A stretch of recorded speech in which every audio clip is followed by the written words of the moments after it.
पिछले 10 वर्षों में भारत बदल गया है, इसकी चर्चा खूब होती है। बदले हुए भारत की तस्वीर तब और साफ हो जाती है जब हम 10 वर्ष के पहले भारत को याद करते हैं। 10 साल पहले हजारों लाखों करोड़ रुपए के मेगा स्कैम्स की चर्चा होती थी। आज हजारों करोड़ रुपए के मेगा प्रोजेक्ट के पूरे होने की चर्चा होती है। सुशासन का एक संकल्प देश भर में दिख रहा है। देश ने नॉर्थ ईस्ट में भूपेन हजारिका सेतु और बोगीबील ब्रिज जैसे मेगा प्रोजेक्ट पूरे होते देखा है। आज अटल टनल और चेनाब ब्रिज जैसे प्रोजेक्ट की चर्चा होती है। आज एक के बाद एक बनते एक्सप्रेसवे की चर्चा होती है। आज हम भारत में आधुनिक और भव्य रेलवे स्टेशन बनते देख रहे हैं। ईस्टर्न और वेस्टर्न फ्रेट कॉरिडोर रेलवे की तस्वीर बदलने वाले हैं। वंदे भारत, नमो भारत, अमृत भारत ट्रेनों सामान्य जन के सफर को आसान और आधुनिक बना रही है। आज हर कुछ सप्ताह में देश किसी न किसी कोने में नए एयरपोर्ट का लोकार्पण होता है। साथियों, यही मुंबई में, महाराष्ट्र में इन वर्षों में अनेक मेगा प्रोजेक्ट या तो पूरे हो चुके हैं या फिर बहुत जल्द पूरे होने वाले। पिछले साल ही बाला साहब ठाकरे समृद्धि महामार्ग का लोकार्पण हुआ। नवी मुंबई एयरपोर्ट और कोस्टल रोड प्रोजेक्ट पर भी तेजी से काम चल रहा है। कोस्टल रोड प्रोजेक्ट से मुंबई महानगर की कनेक्टिविटी का कायाकल्प होने जा रहा है। ऑरेंज गेट, ईस्टर्न फ्रीवे और मरीन ड्राइव की अंडरग्राउंड टनल कनेक्टिविटी मुंबई शहर में ईज ऑफ ट्रैवल बनाएगी। आने वाले कुछ सालों में ही मुंबई को पहली बुलेट ट्रेन भी मिलने वाली है। दिल्ली मुंबई इकोनॉमिक कॉरिडोर महाराष्ट्र को मध्य भारत और उत्तर भारत से जोड़ने जा रहा है।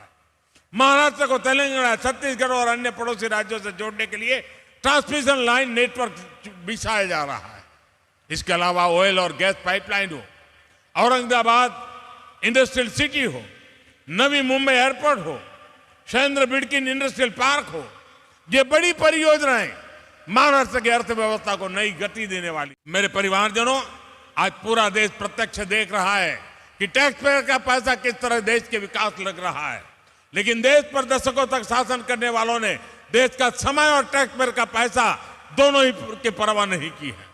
इसलिए पहले के दौर में कोई प्रोजेक्ट या तो जमीन पर उतरता ही नहीं था या फिर दशकों तक लटका रहता था। महाराष्ट्र तो ऐसे अनेक प्रोजेक्ट का साक्षी रहा है। नीलवंडे डैम का काम 5 दशक पहले शुरू हुआ था, इसे हमारी सरकार ने पूरा किया। उरण खारकों पर रेल लाइन पर भी लगभग 30 दशक पहले काम शुरू हुआ था, ये डबल इंजन की सरकार ने पूरा किया है। नवी मुंबई मेट्रो प्रोजेक्ट भी लंबे समय तक लटका रहा। यहां डबल इंजन की सरकार बनने के बाद हमने इसे गति दी और अब पहला चरण पूरा हो चुका। ये जो अटल सेतु आज हमें मिला है, इसकी प्लानिंग भी कई सालों पहले चल रही थी। यानी मुंबई के लिए इसकी जरूरत सबसे अनुभव की जा रही थी, लेकिन इसे पूरा करने का सौभाग्य हमें मिला। और आप याद रखिए, बांद्रा वर्ली सी लिंक प्रोजेक्ट अटल सेतु से करीब 5 गुना छोटा है। 5 गुना छोटा है।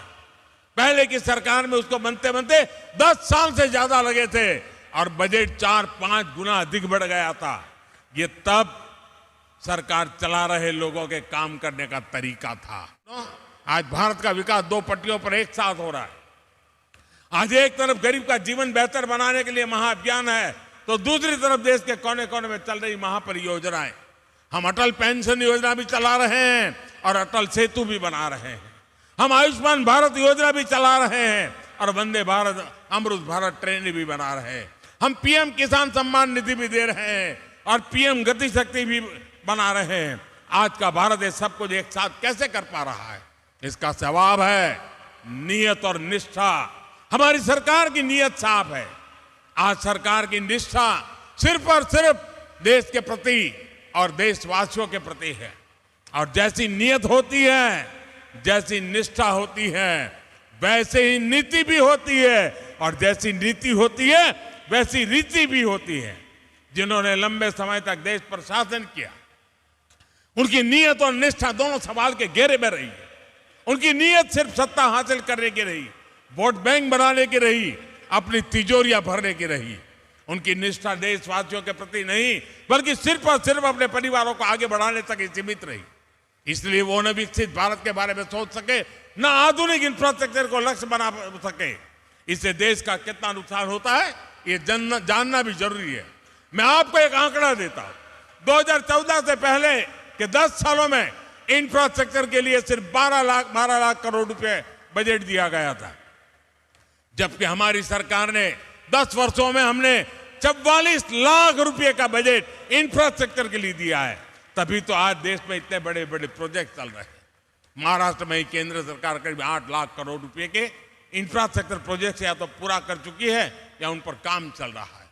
यह राशि हर सेक्टर में रोजगार के नए अवसरों को बढ़ा रही है। देश के हर परिवार को बुनियादी सुविधाओं के सैचुरेशन यानी 100% कवरेज का मिशन लेकर चल रहे।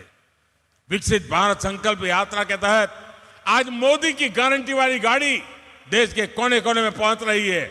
मोदी की गारंटी वहां से शुरू होती है जहां दूसरों से उम्मीदें खत्म हो जाती हैं। हमारी बहनों बेटियों ने तो ये सबसे अधिक अनुभव किया है। गांव या शहर, साफ सफाई से लेकर पढ़ाई, दवाई और कमाई, हर योजना सबसे अधिक लाभ हमारी माताओं बहनों को हुआ है। पीएम जन औषधि केंद्रों पर 80% डिस्काउंट के साथ दवाई दी जा रही है। मोदी की गारंटी गरीब परिवार की बहनों को पक्का घर देने की है। जिन्हें पहले किसी ने नहीं पूछा, उन्हें पहली बार मोदी ने पूछा है, उन्हें बैंकों से मदद दिलवाई है। पीएम स्वनिधि योजना से यहां मुंबई के भी हजारों रेहड़ी पटरी वाले भाई बहनों को फायदा हुआ है। हमारी सरकार महिला सेल्फ हेल्प ग्रुप को भी मदद दे रही है। बीते कुछ सालों में हमने बहनों को लखपति दीदियां बनाई है और अब मेरा संकल्प है आने वाले सालों में 2 करोड़, ये आंकड़ा सुनकर के कुछ लोग चौंक जाते हैं, 2 करोड़ महिलाओं को मैं लखपति दीदी बनाने का लक्ष्य लेकर के चल रहा हूं। महाराष्ट्र के एनडीए सरकार ने जो ये नया अभियान चलाया है, ये नारी सशक्तिकरण में बहुत बड़ी भूमिका निभाएगा। मुख्यमंत्री महिला सक्षमीकरण अभियान और नारी शक्ति दूत अभियान से महिलाओं के विकास को नई गति मिलेगी। मैं आपको विश्वास दिलाता हूं, डबल इंजन सरकार महाराष्ट्र के विकास के लिए ऐसे ही समर्पित भाव से काम करती रहेगी। महाराष्ट्र विकसित भारत का एक मजबूत स्तंभ बने, इसके लिए हम कोई कसर